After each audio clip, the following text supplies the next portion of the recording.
L'homme nouveau sera le premier être de l'évolution terrestre qui aura réussi à conquérir son esprit. La grande qualité de ce nouvel homme résidera dans sa capacité d'avoir finalement réussi à conquérir ce que nous appelons notre esprit. L'esprit de l'homme veut dire l'exploitation vibratoire à travers son mental d'une énergie créative qui se sert de la pensée pour donner à l'homme une impression quelconque d'une réalité quelconque de son moi, de son être, de sa vie. L'homme de la 6e évolution aura la capacité d'intervenir intégralement dans la destruction du pouvoir de son esprit sur la manifestation psychologique de la créativité de son énergie, de sorte qu'il pourra, pour la première fois, comprendre que sa substance mentale, siège de sa conscience mentale, ne peut être élevée à une condition d'évolution créative personnelle que s'il possède lui-même le pouvoir de contrôler parfaitement les mouvements subtils de son esprit à travers la pensée, mouvements qui donnent à l'homme une personnalité capable d'être encore contrôlée par des forces occultes en lui qui ne fondent pas le mouvement créatif sur la raison et l'ordre, mais fondent ce mouvement créatif sur la réorganisation systématique du désordre psychologique et planétaire de l'homme ancien. Il sera très important au cours de l'évolution que l'homme nouveau puisse finalement corriger le mouvement créatif de sa conscience afin de donner à ce mouvement une permanence fondée sur la qualité psychologique de ses besoins et non plus fondée sur la nature spirituelle, métaphysique ou occulte des pensées qui lui viennent à l'esprit et qui n'ont pour but que de le sensibiliser à une énergie dont il ne possède pas encore le contrôle. Pour que l'homme contrôle son esprit, il lui faut graduellement éliminer de sa vie les obstacles qui servent à son esprit et qui donnent à son esprit suffisamment d'espace pour rendre ces obstacles encore plus grands dans sa vie, afin que lui puisse en arriver un jour à convertir l'obstacle en un chemin absolument ouvert, absolument libre, chemin qui permettra alors à l'homme de pouvoir vivre sur la terre d'une façon libre comme il peut le faire sur les plans subtils de sa conscience non encore éveillé à cette réalité. L'homme nouveau sera obligé de s'éveiller à une conscience intégrale, c'est-à-dire à une conscience qui lui permettra de finalement pouvoir se libérer de la constatation psychologique de sa conscience occulte. L'homme ne peut pas vivre, l'homme nouveau, ne peut pas vivre indéfiniment dans la constatation psychologique de sa conscience occulte. Il ne peut pas vivre non plus indéfiniment dans le mouvement vibratoire de cette conscience occulte. Parce que cette même conscience, cette énergie, doit un jour servir à remplacer en lui une impermanence par une permanence, une instabilité par une stabilité, une incapacité par une capacité. Lorsque l'homme était inconscient, il ne sentait pas cette conscience occulte en lui.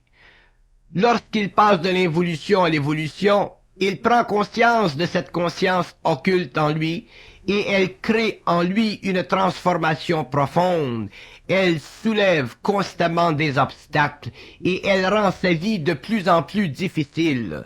Et l'homme doit un jour en arriver à pouvoir saisir le sens de sa vie. Et il ne pourra pas saisir le sens de sa vie à partir de l'attachement occulte de sa conscience pour sa personne cosmique.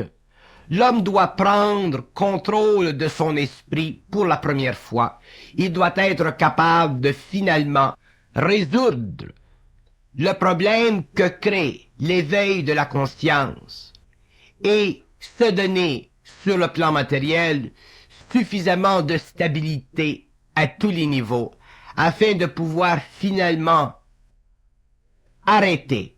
neutraliser, contrôler parfaitement cette énergie qui est celle de son esprit, énergie qui a tendance à plutôt empoisonner sa vie qu'à libérer sa vie. Nous disons empoisonner sa vie parce que, effectivement, lorsque l'homme va de l'involution à l'évolution, il est obligé de prendre conscience d'un nouveau taux vibratoire. Il est obligé de prendre conscience d'une nouvelle réalité. Il est obligé de se rapprocher d'une façon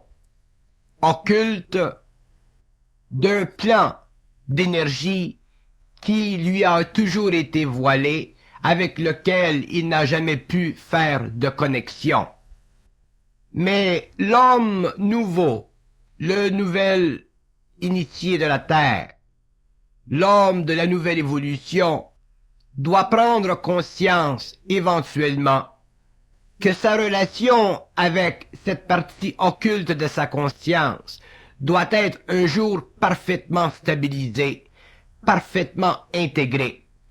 Et ce n'est que l'homme lui-même qui puisse faire ce travail.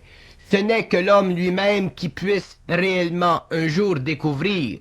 que la liaison entre sa personne humaine et sa personne cosmique est une liaison qui doit être finalement non pas terminée parce que ceci n'est pas réel, mais réellement amenée à un point de terminaison,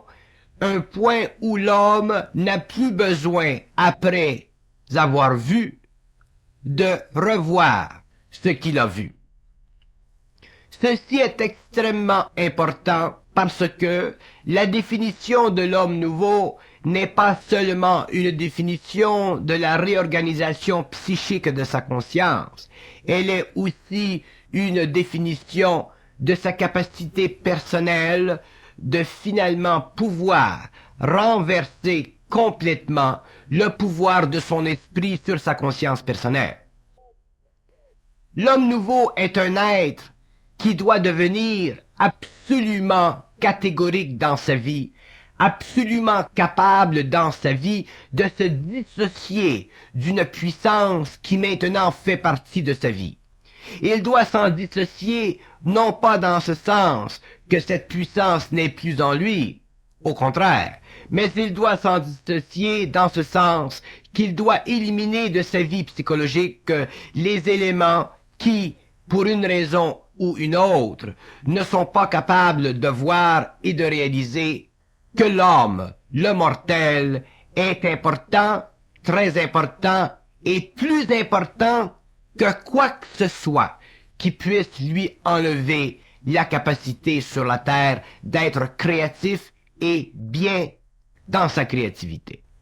Si l'homme ne peut pas être créatif et bien dans sa créativité alors qu'il a vu, alors qu'il a perçu une certaine conscience en lui qui vibre, l'homme à ce moment-là ne possède pas encore suffisamment de puissance mentale pour mettre terme au pouvoir de son esprit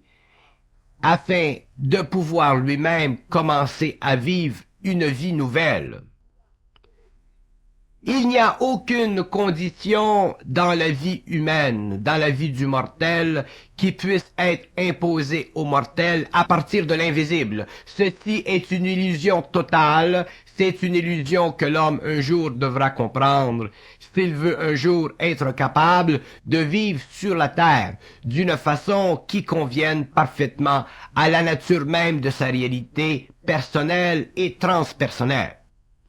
Les lois de la vie ne sont pas des lois qui doivent être écrites par l'invisible et imposées à l'homme. Les lois de la vie sont des lois qui doivent être érigées, écrites par l'homme lui-même à travers la sueur de son initiation, afin qu'il puisse un jour reconnaître qu'il possède enfin la clé à l'évolution, qu'il comprend enfin les lois de l'évolution et qu'il comprend aussi les lois de l'esprit qui ont servi à transmuter sa conscience, à élever sa conscience et à l'amener à un palier plus élevé et nouveau de l'évolution. Mais l'homme ne doit pas perdre trace, ne doit pas perdre contact avec le fait que sa réalité humaine mortelle, tant qu'il est sur le plan matériel, doit prédominer tous les autres plans de réalité qui se servent de sa nature humaine afin de transmuter dans le cosmos les énergies extrêmement subtiles de la conscience cosmique. L'homme n'est pas, ne doit pas, et surtout l'homme nouveau, ne doit pas être un esclave d'une réalité qui est au-dessus de lui, d'une réalité qui peut facilement, à travers son esprit, le manipuler. L'homme doit être parfaitement équilibré dans son rapport avec l'énergie cosmique. Et si l'homme n'apprend pas ceci, si l'homme nouveau n'apprend pas ceci, il vivra toute une vie dans un cadre initiatique et il sera obligé un jour de réaliser que la venue sur la terre de la pensée supramentale est une venue qui pour lui n'a pas été satisfaisante, c'est-à-dire que la conscience supramentale n'aura pas été parfaitement comprise par lui parce qu'il n'aura pas été suffisamment mental dans sa conscience, parce qu'il n'aura pas été suffisamment intelligent dans son rapport avec l'esprit qui utilise ses pensées, qui utilise son mental pour le perfectionnement de sa relation énergétique avec lui en tant que mortel. Le mortel, l'homme nouveau, doit comprendre que l'essentiel de l'évolution se partage entre l'invisible et la matière, que l'essentiel de l'évolution se fixe dans la matière et que l'essentiel de l'évolution future se fixera sur des plans subtils de la matière après que l'homme ait parfaitement compris les lois de l'énergie à travers lui dans la matière. Mais tant que l'homme ne comprendra pas parfaitement les lois de l'énergie à travers lui dans la matière, l'homme sera assujetti à un constat, c'est-à-dire à une observation intérieure, qui fera de lui un esclave de son esprit, et il sera simplement un homme conscient d'une réalité occulte, mais il souffrira de cette réalité occulte encore plus que l'homme inconscient qui ne la voit pas. Mais il sera, dans un sens, sur le même pied d'égalité que l'homme inconscient, c'est-à-dire que il n'aura pas le privilège sur la terre d'être libre. Et l'homme doit devenir libre. Il doit devenir libre dans ce sens qu'il doit être capable, au fur et à mesure qu'il passe à travers le processus initiatique de sa conscience, au fur et à mesure qu'il se transforme, au fur et à mesure qu'il s'élève en sensibilité, l'homme doit être capable de reconnaître finalement, un jour, que la destinée de sa conscience, la destinée de sa race, la destinée de l'humanité, elle est foncièrement basée sur le pouvoir de l'homme de contrôler l'esprit. Et tant que l'homme n'aura pas réalisé ceci, il sera assujetti au pouvoir cosmique de l'esprit et il ne pourra pas sur la terre utiliser son énergie créative et amener l'esprit à reconnaître sur le plan matériel que l'homme, le mortel, est plus grand que l'esprit. Nous voulons dire, lorsque nous disons que le mortel est plus grand que l'esprit, qu'il doit y avoir quelque part dans le futur une inversion des lois cosmiques sur la Terre. Il doit y avoir une inversion de la polarité cosmique sur la Terre. Il doit y avoir, finalement, sur la Terre, un nouveau siège de gouvernement, un nouveau siège d'exécution, un nouveau siège de compréhension, un nouveau siège de créativité qui ne peut pas être établi sur le plan matériel tant que l'homme n'aura pas compris finalement la nécessité absolue de contrôler son esprit.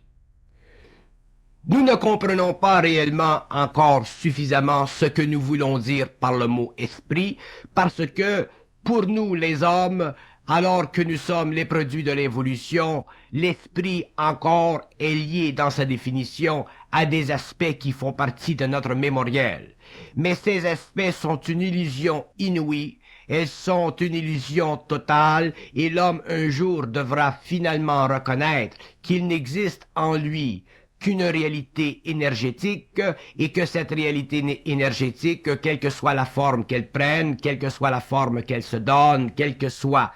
la qualité verbale qu'elle entreprend de transmettre à travers le cerveau humain, c'est-à-dire la pensée, l'homme doit un jour réaliser que la réalité cosmique doit se faire, doit se manifester, doit se rendre concrète sur la terre, et elle ne peut le faire qu'à travers l'homme, c'est-à-dire qu'elle ne peut être, cette réalité, totalement concrétisée dans son devenir évolutif qu'en relation avec le mortel. Et c'est à partir de la conscience absolue du mortel que ceci se fera, c'est à partir de cette conscience absolue que finalement le mortel pourra remonter les échelles de l'évolution, les échelles du temps et les différents couloirs de l'espace afin de pouvoir finalement parvenir à un stage d'évolution universelle et permanente que nous appelons l'immortalité. Mais l'esprit est puissant parce que l'esprit a le pouvoir de donner à l'homme ou de créer dans l'homme les impressions qu'il veut parce que l'homme n'a pas suffisamment compris les lois de son énergie.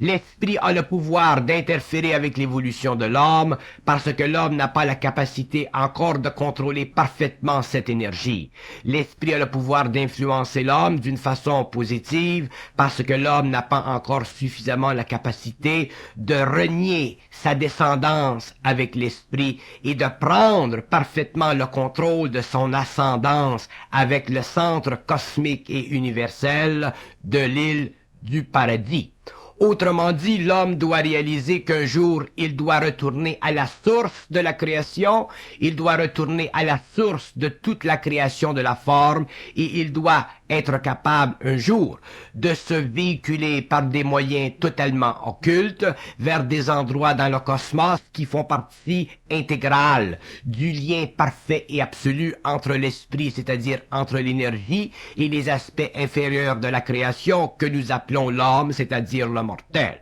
Donc, un jour, l'homme sera obligé de constater que la descente dans la matière de la conscience supramentale n'est que le premier mouvement de l'esprit vers le mortel, et que ce mouvement étant le premier, l'homme doit finalement le perfectionner, doit l'ajuster, et cet ajustement, ce perfectionnement ne se fera que dans le contrôle total de l'énergie de l'esprit sur la terre, et c'est à partir de ce moment-là que nous pourrons dire que l'esprit ou que la terre a été spiritualisée. Mais la terre ne peut pas être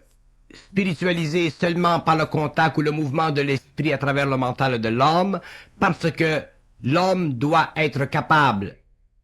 de contrôler cette énergie. Si l'homme ne contrôle pas au cours de l'évolution l'énergie de l'esprit, il est évident qu'il se créera sur la terre une nouvelle religion, c'est-à-dire une nouvelle forme d'esprit à travers l'homme. Mais cette nouvelle religion ne fera pas partie de la conscience de la 6e race racine, elle fera partie de la conscience de ces hommes qui n'ont pas été suffisamment capables dans le mental et dans l'intelligence de comprendre les lois de l'énergie et qui auront été asservis aux lois psychologiques, spirituelles et occultes de l'esprit à travers le mental de l'homme plus évolué. Donc, l'évolution future de l'humanité se verra partagée en deux mouvements. Il y aura effectivement un mouvement de l'esprit vers la terre qui créera une nouvelle religion, et il y aura aussi un autre mouvement de l'esprit vers l'homme, vers la terre, qui sera parfaitement contrôlé par l'homme nouveau, par le nouvel initié, et qui permettra à cet homme, à ce nouvel initié, de finalement intégrer l'énergie cosmique à la matière et de donner à la matière et aux différents plans de sa création ici sur le plan matériel, l'impétus vibratoire de sa volonté et la capacité créative de son intelligence. Donc nous verrons au cours de l'évolution, au cours des générations qui viennent, se séparer dans le monde le mouvement de la conscience supramentale en deux mouvements. Un mouvement qui permettra à l'homme de bénéficier psychologiquement d'une sorte de vertu spirituelle qui au cours des générations deviendra une religion universelle, et nous verrons en même temps un autre mouvement qui sera totalement occulte, totalement fermé et totalement retiré de l'évolution de la Terre, mouvement qui sera le produit de l'exercice mental et volontaire d'un certain nombre d'hommes sur cette planète qui auront été capables de transformer l'énergie de l'esprit en énergie purement humaine, c'est-à-dire qui auront finalement enlevé à l'esprit son pouvoir sur l'être humain. Et lorsque l'homme aura finalement enlevé à l'esprit son pouvoir sur l'être humain, l'homme possédera le pouvoir sur la terre. Mais tant que l'homme n'aura pas enlevé à l'esprit son pouvoir sur lui-même, c'est l'esprit qui aura le pouvoir sur l'homme, et l'esprit dans ses derniers mouvements vers la descente dans la matière établira une nouvelle forme de religion, c'est-à-dire un nouveau lien avec l'homme, lien beaucoup plus évolué que celui que nous avons connu durant l'évolution, mais lien encore qui sera au cours des siècles, celui dont l'homme aura de besoin afin de parfaire son évolution. Évolution qui l'amènera à la fin de la 6e race racine, évolution qui le préparera à la nouvelle phase de développement de l'homme, celui que nous pourrons appeler alors la 7e race racine. Donc, nous sommes à un point aujourd'hui, alors que la conscience supramentale commence à se rendre sur cette planète de plus en plus concrète, de plus en plus pénétrante, nous sommes à un point où l'homme, l'être humain, le nouvel initié, celui qui prend conscience de cette nouvelle énergie, où l'homme doit être suffisamment conscient, suffisamment près de lui-même, suffisamment libre des illusions de toutes sortes dont peut se servir l'esprit pour la descente dans la matière, homme qui doit être suffisamment intégré à cette énergie pour pouvoir finalement réaliser le besoin de la contrôler d'une façon parfaite. Mais comment l'homme peut-il contrôler son esprit? Comment l'homme peut-il contrôler une substance aussi subtile que cette dernière? Substance qui se meut à travers son mental, substance qui érige dans sa vie des conditions d'obstacles tellement subtiles ou tellement subtilement que l'homme ne peut pas voir à travers. Il n'y a qu'une façon, et cette façon, elle est unique, et l'homme nouveau sera obligé un jour de la réaliser, de la reconnaître, de la vivre, et je l'explique. L'homme nouveau sera obligé un jour de prendre conscience que la relation entre lui-même et son esprit doit être une relation renversée. C'est-à-dire que l'homme un jour doit renverser la qualité de sa conscience. Il doit renverser la qualité de sa conscience. Ceci veut dire que l'homme doit être capable un jour de réaliser, de prendre conscience d'une façon absolue qu'il n'a pas besoin de l'esprit pour vivre sur le plan matériel, qu'il n'a pas besoin de l'esprit pour vivre sur le plan matériel. Ceci fait partie des mystères de l'esprit, ceci fait partie des mystères de l'âme. Et lorsque nous disons que l'homme n'a pas besoin de l'esprit pour vivre sur le plan matériel, nous voulons dire que l'homme n'a pas besoin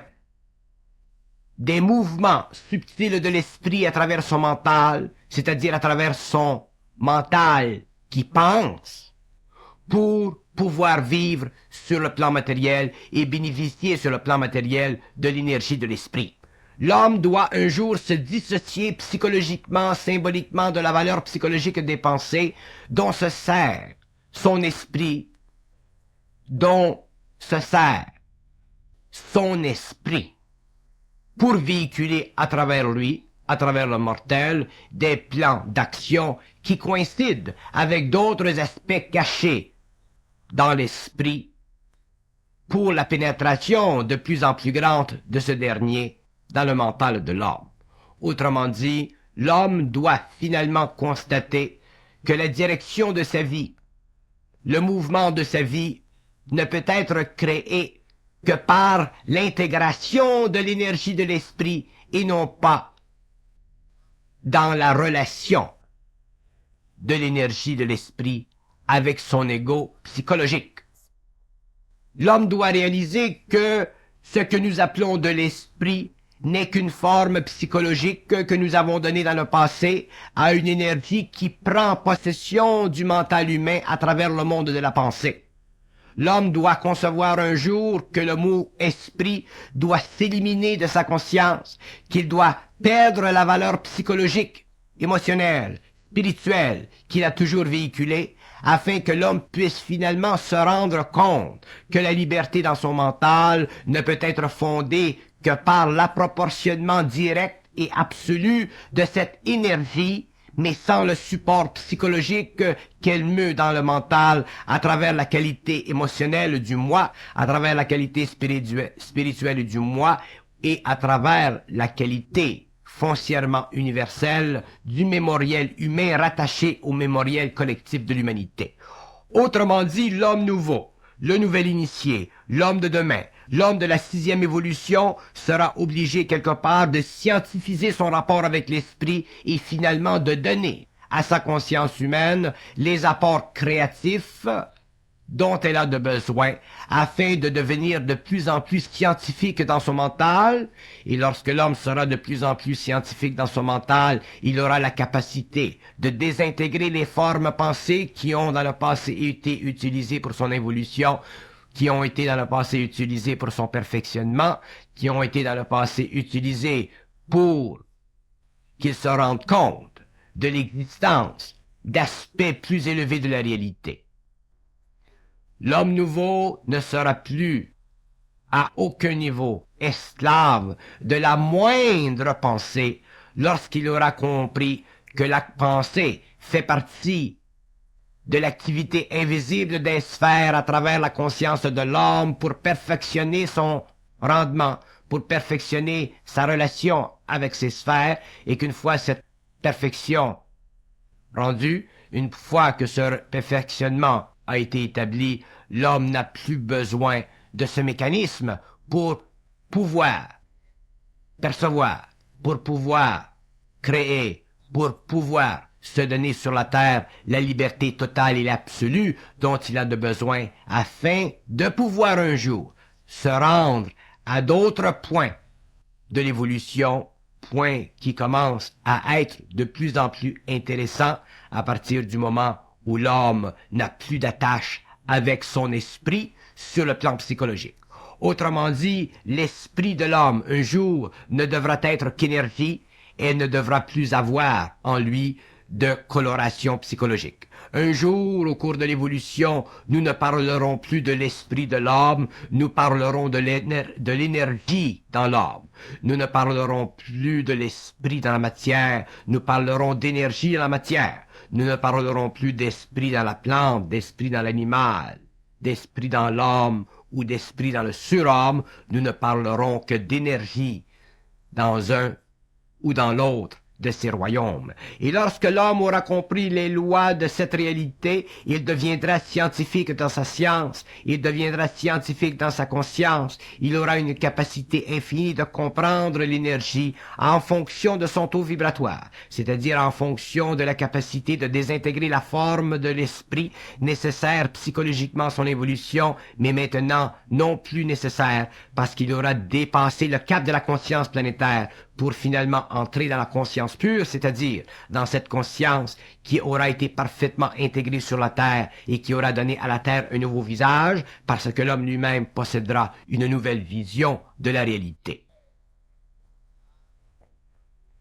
Mais tant que l'homme n'aura pas conquis l'émotivité subtile de sa pensée, tant qu'il n'aura pas conquis suffisamment sa territorialité psychique, tant que l'homme n'aura pas finalement parfaitement investi dans sa vie à tous les niveaux, et qu'il n'aura pas investi dans sa vie pour le besoin de l'évolution, ou pour le besoin de l'esprit, ou pour le besoin de ci, ou pour le besoin de ça, l'homme ne sera pas capable de bénéficier finalement de ce que nous appelons aujourd'hui l'esprit, c'est-à-dire qu'il n'aura pas finalement été capable de pouvoir vivre sur la terre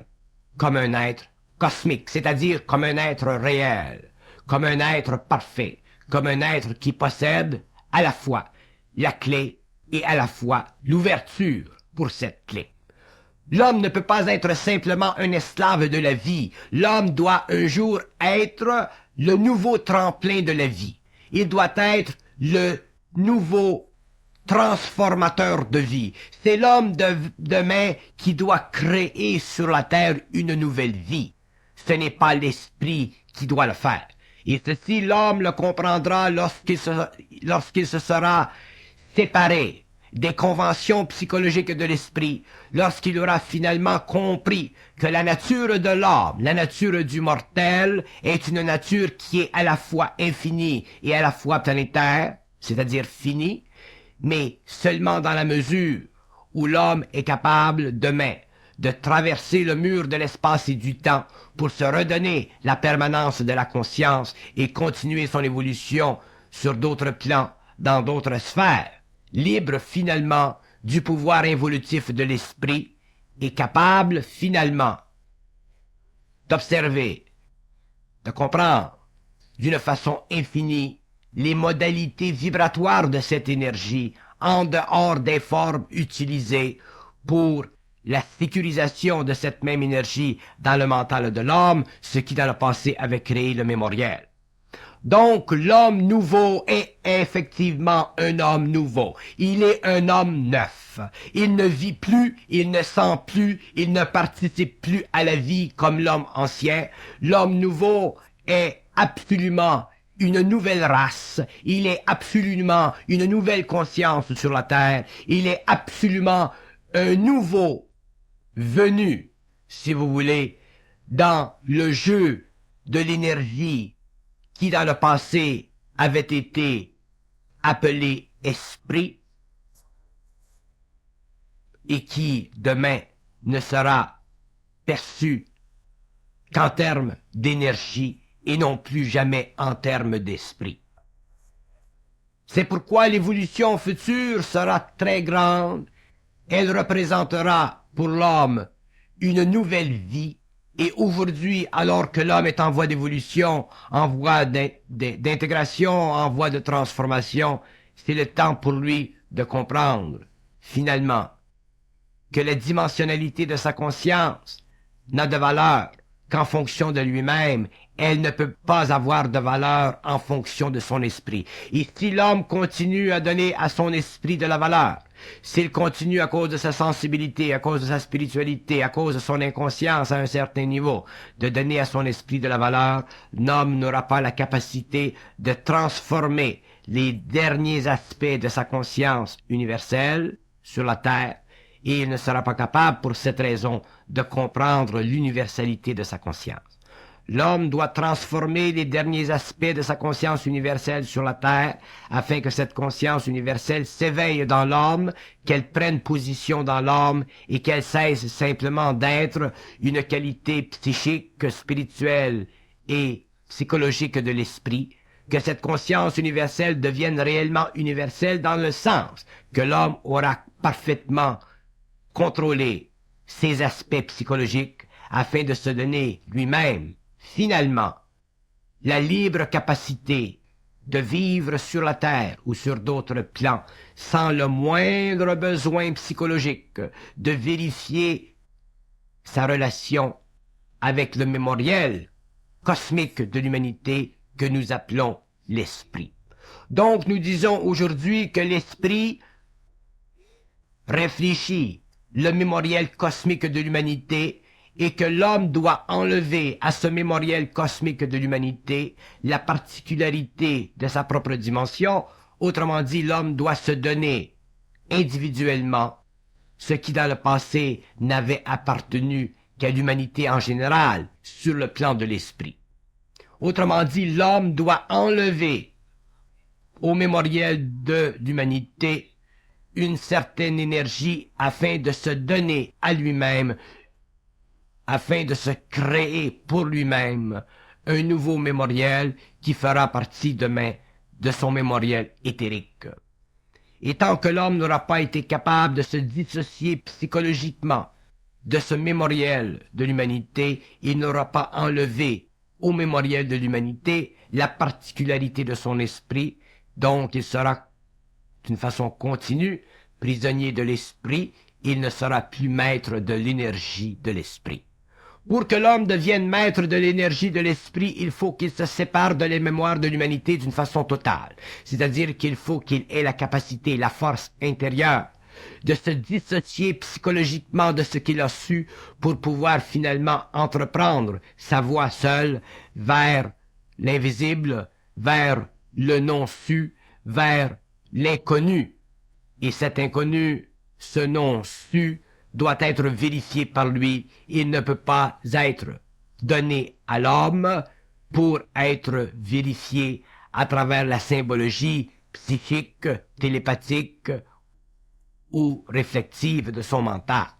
L'homme doit être capable demain de sentir dans son mental la réalité de son énergie. Il doit être capable demain de sentir dans son mental la réalité parfaite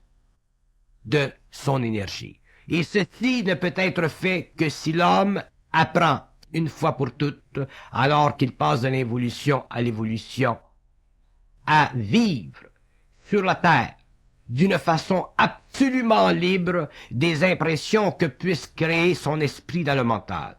Et nous vous assurons que l'esprit est une force créative qui a la capacité, encore pendant un certain temps, d'intervenir dans la manutention de l'action de l'homme, dans la manutention